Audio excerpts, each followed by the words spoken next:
Of all the civilian deaths in African war zones last year, nearly half involved Boko Haram.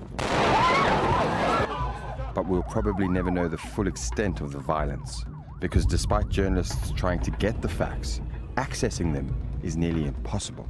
Boko Haram over the last 6 years have destroyed the telecoms infrastructure. They've just knocked down all the towers, blown them up.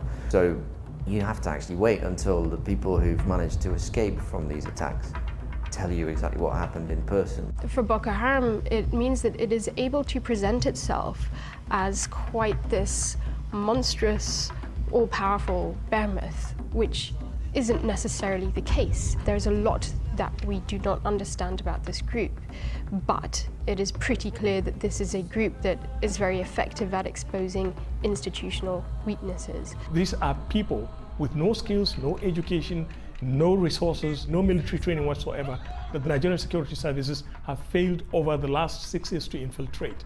So if the security services, with all their machinery, with all their resources, cannot infiltrate an organization as fearful as Boko Haram, what do you expect of a journalist? As a consequence, they tend to cover Boko Haram from afar. In January this year, the group attacked the northeastern town of Baga, killing as many as 2,000 villagers, according to some reports, or 150 if you believe the Nigerian military.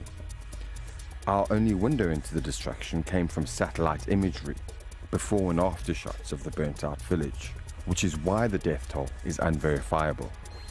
But the story that exposed the government's communications shortcomings happened in April 2014, when more than 200 schoolgirls were kidnapped in Chibok. The then President, Goodluck Jonathan, did not speak publicly about the abduction for 2 weeks. And when his government did go on the record, it was all over the place, with various spokespeople giving journalists varying accounts. That's when Jonathan set up the National Information Center, headed by Mike O'Meary, who says the center provides one-stop shopping for the media to get the government's side of the story. International media coverage had a lot of inputs from varied sources within the country, including unofficial sources who were willing to stand before the television and just say anything. The good news for the girls is that we know where they are, but we cannot tell you. So what we did was to set up the information center so that we can harness all the sources together and dish out what was credible, and that helped us to streamline the messaging. When it comes to reporting on Boko Haram, sources of information are limited. The area in the northeast where the group is active is virtually a no-go for the international media. So news agencies like AFP or Reuters are reliant on stringers or local journalists for information. The connectivity in the region is notoriously unreliable. So for the most part, that just leaves two other sources of information: Boko Haram propaganda posted online and the government here in Abuja. The government is now led by Muhammadu Buhari, who first came to power in 1983 after a military coup.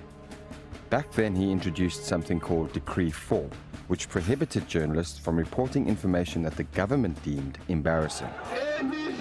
Although this time Buhari was voted into the presidency and has extended an olive branch to the media, he oversees an army that has a record of harassing journalists. The editor and a reporter of the Al Mizan newspaper in Kaduna were arrested in December 2012 after reporting that the military had committed abuses in the northeast of the country. The army also frequently confiscates newspapers in what its spokesman calls routine security action. And in March this year, on assignment in Maiduguri, Al Jazeera correspondent Ahmed Idris and his cameraman Ali Mustafa had their equipment seized by the military and were confined to their hotel rooms for 10 days. We were accused of espionage, spying on our own country for a foreign government, and we are also charged with loitering in our own country. Later, a senior military officer told me that, look, we suspect you guys must have spoken to the leader of Boko Haram, Abubakar Shekau, or you are about to talk to that person. And that's the reason why we need to look at your camera. And that was when I realized that somebody somewhere is not happy with us being in Maiduguri, and they will do everything to stop us from doing our job there. The Al Jazeera journalists say that they were arrested by the same military force that they had embedded with the day before, but they were able to return to Abuja. which cannot be said for the local journalists that they left behind, who face the threat of Boko Haram and the danger of being affiliated with the group just by doing their job.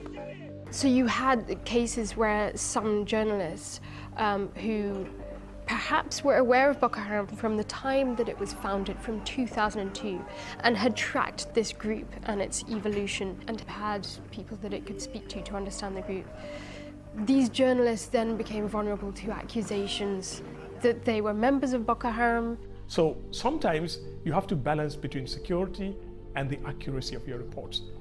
For local journalists, it's always difficult to come out and give the correct story without balancing the story from the official sources. Because without the official side of the story, he stands accused of playing into the hands of Boko Haram. So you find a lot of journalists, local journalists, cowed or intimidated into silence or even looking the other way when certain stories happen.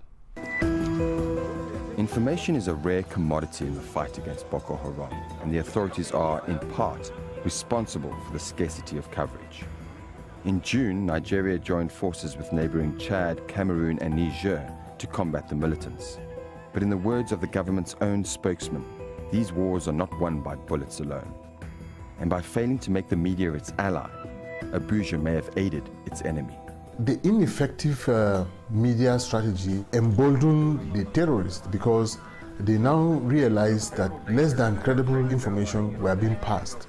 And the insurgents who were on the ground knew and realized that a state of fear and confusion has set in, so they feasted on it, and so they were regular also in dishing out information that would elicit confusion. When you put together the lack of communication from the authorities who are supposed to be dealing with this problem, and you add that to the danger of getting to the parts of the northeast that are affected, it's like a ghost war of something that's happening up there. The lack of on-the-ground reporting makes this conflict seem like a ghost war, but it is brought home too frequently on the faces of too few survivors, haunted by their experiences. The real victims in this fight, who escape with tales of misery, stories that too often go untold.